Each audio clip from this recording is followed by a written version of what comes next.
Seperti yang semua ketahui, bangunan Sultan Abdul Samad ni baru saja siap direnovasi pada 2 Februari baru-baru ni. Ada 7 benda yang korang kena tahu sebelum datang ke bangunan Sultan Abdul Samad yang terletak di Dataran Merdeka ni. Pertama, bangunan ini dibina pada tahun 1894. Bangunan ini sudah berusia 132 tahun. Bangunan ini ditutup selama 1 tahun untuk proses renovasi dan membaik pulih. Yang ketiga, kos membaik pulih adalah sebanyak 600 juta ringgit sahaja. Yang keempat, bangunan ini asalnya adalah pusat pentadbiran British. Kemudiannya pernah dijadikan Mahkamah Negara pada tahun 1984.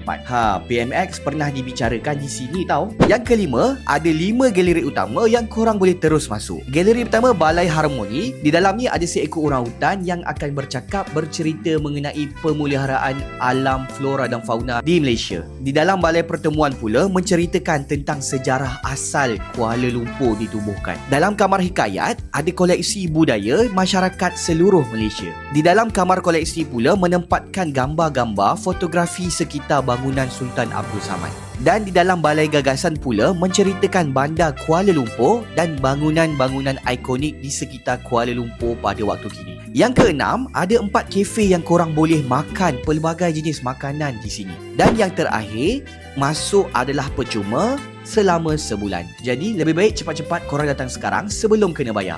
Apa-apa pun, terima kasih kepada PMX dan juga Kerajaan Madani kerana memulakan usaha untuk membaik pulih bangunan-bangunan bersejarah di sekitar Kuala Lumpur.